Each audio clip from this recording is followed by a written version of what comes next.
What up, y'all? Tina here. Y'all see my dog in the back chilling? But hey, yo, we're going to take a look at the trailer to one of the most anticipated movies of the year for me personally. This year is going to be a good year for movies, but Sinners by my boy Ryan Coogler is one that I've been looking forward to. Let's check out the trailer. We've been gone a long time. We back now. You twins? Nah, we cousins. There are legends of people with the gift of making music so true. It can conjure spirits from the past and the future. This gift can bring fame and fortune. Will somebody take me in your eyes? But it also can pierce the veil between life and death. Listen here, this ain't no house party. Shit. Y'all ready to drink? Y'all ready to sweat till y'all stink? You want some? You keep dancing with the devil. Careful, boy. You gonna bite off more than you can chew. One day he's gonna follow you home. We got us a problem now. What the hell going on? Oh, we heard tale of a party. This world already left you for dead. I can save you from your fate. You don't need no saving. Yes, you do. And you are? I am your way out. Don't cry. It's all better now. Yes, I lied to you. I don't believe in magic. Ghosts, demons. Just power. Somebody please take me.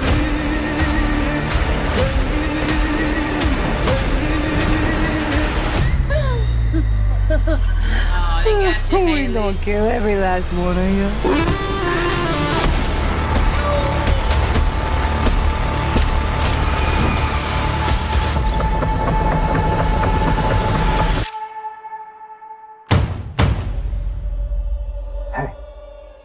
I ain't mean to scare you. Thought y'all. Come on, open the door, let me on out of here. Stay.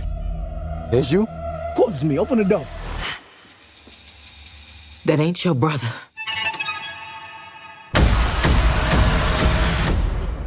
Lied to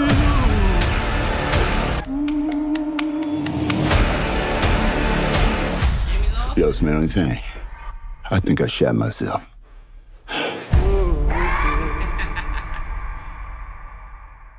Man, let me tell you, Coogler gonna always make sure his films have some Oakland or California influence in it, because why he got the twins sporting the Crips and the Bloods colors?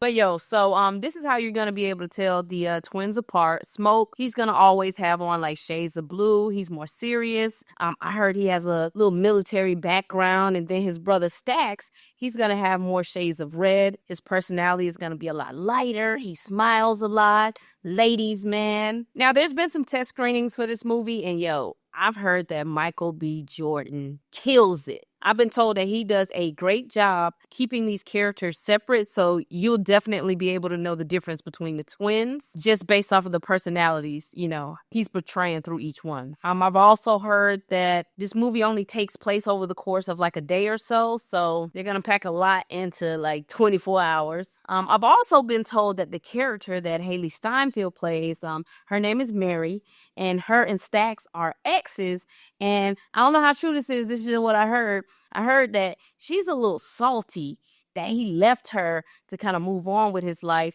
And that's mostly because he just realized, hey, we in the 30s, 20s, 40s, we can't have this relationship, so I'm moving on. I heard she kind of got a little beef about that. So that's probably why she pops up at the juke joint that the brothers have bought. What I've heard about this is, allegedly, the brothers have been living up in Chicago, may have got tied up with some gangsters, Al Capone, them type figures. They got out of Dodge to kind of run back down south, go to their hometown. And they decided to buy this old barn, turn it into a juke joint, make some money. Now Smokes and Rumi Musaka, they're in a relationship together. And Sammy is the cousin to Smokes and Stacks. So those are all things that I've kind of heard whispering through the air. But let's read this article in the Hollywood Reporter that was released. They pretty much did an interview with Ryan Coogler. Let's pull it up here. All right, let's take a look at it. It says Ryan Coogler has finally come clean about Sinners, his mysterious upcoming movie. All right, so for y'all that don't know, this movie was a super secret project, and movie studios were in a bidding war to kind of try to buy this film from Ryan Coogler, and it ended up landing with Warner Brothers. He got a pretty sweet deal with it too. So the Warner Brothers movie stars frequent Coogler collaborator Michael B. Jordan and hits theaters April 18th. And while during the casting stage of the buzzy production, many speculated it was a period vampire piece, but the studio and Coogler's camp strongly insinuated it was more than that. At a virtual press conference for the movie's trailer launch, Coogler, whose previous two outings were the two Black Panther films for Marvel Studios, teased that although vampires were definitely in the film, the movie has a lot more going on. The film is very genre fluid, Coogler says. It stitches in and out of a lot of different genres. Yes, vampires are an element, but it's not the only supernatural element in the movie. The film is about more than that. I've heard we got a little hoodoo going on because they down in the South, baby, down in Mississippi. They filmed in New Orleans, but it's taking place down in Mississippi. The filmmaker drops hints about certain archetypes that populates the movie, the musician channeling magic, and the mystical qualities of twins among them. He also said the movie was about American music and exploration of blues and music culture. Music does indeed play a big role in the trailer, which shows off a rural Jim Crow era setting and sees Black people cutting loose in melodious and carnal celebration. But as the trailer continues, danger comes in the form of some white party crashers. And in scenes that jump around from day and night, blood is spilled and bullets are sprayed. Coogler calls it his most personal film to date. It allowed him to explore his ancestral Mississippi family history, talk to his nearly 100-year-old grandmother, and pay tribute to his uncle with whom he was close to and who passed away while he was in post-production on the Creed movie from 2015. He said, "It's a world that my grandparents were a part of, a time that is overlooked in American history." And he said the process of making the movie was a form of therapy for him.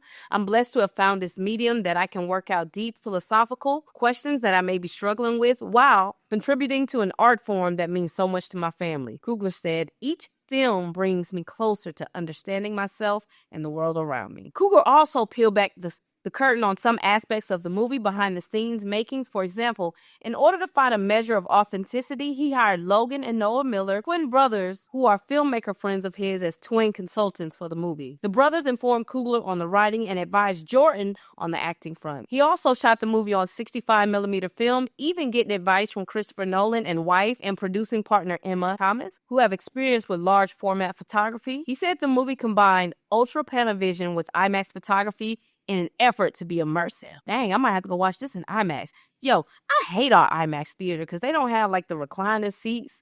They got them old school movie seats. I always watch it in Dolby because Dolby I can kind of lay back. I don't know if I'm going to be able to watch this in IMAX. We got a trash IMAX system. And he explained that composer Ludwig Göransson earned a credit executive producer because the musical element in the movie is ever present, and in an unusual move, Göransson was a daily presence on set. The composer was also part of the movie's Blue Scale Scouting expedition through Mississippi, even bringing his father along. Yo, this is one of the reasons why I like Ryan Coogler. Everybody always says, like, this man looks out for his people. And for him to give his composer an executive producer credit, for just taking his job so seriously. The thing about Ludwig that I love, him and Coogler have been working together since Fruitvale Station. When he's given a musical assignment, that man goes head deep into it. That man went to Mexico, South America for Wakanda Forever to kind of get like the Aztec feeling. He went over to Africa and worked with Africans to get like the musical sound for the Black Panther. So this is why I respect Coogler, man. He gave this man an EP credit. Coogler summed up that Sinners this way, it's a love letter to the experience of watching an exhilarating movie in a packed house full of strangers,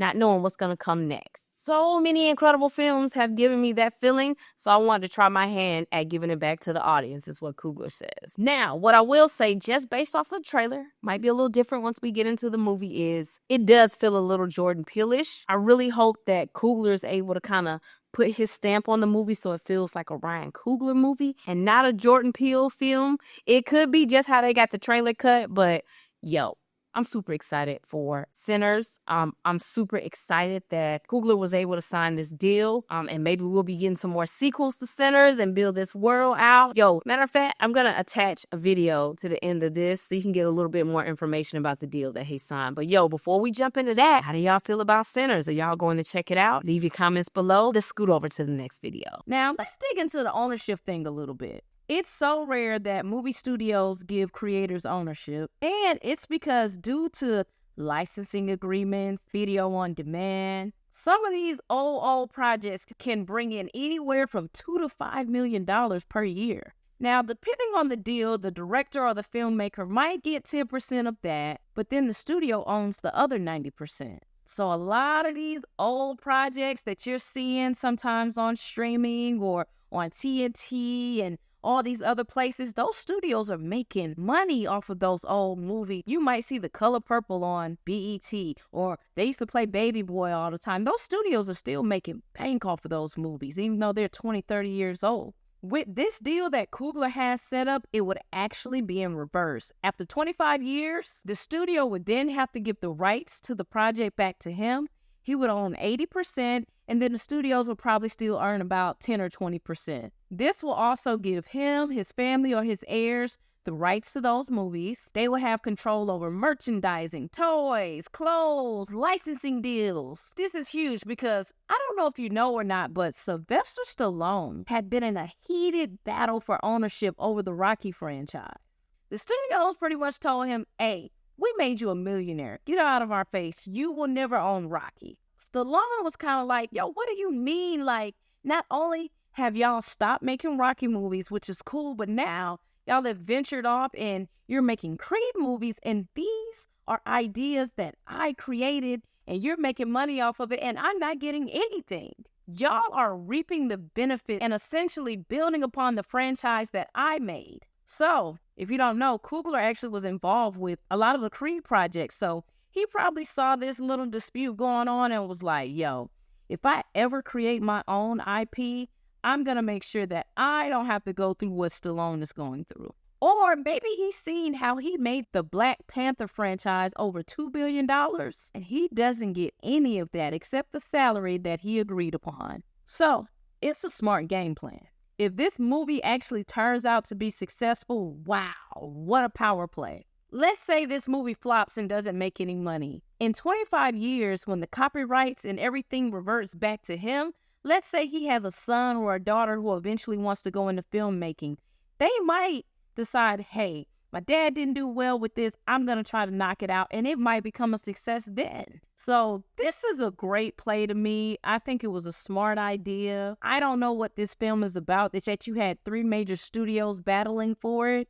But I'm excited. I think it also goes to show how much cachet Ryan Coogler has built in the industry, that he's went to these people with this whole creative idea and they're giving him $90 million to bring it to life. And they're also hoping that him and Michael B. Jordan have enough star power to bring people out to watch it. So I'm excited.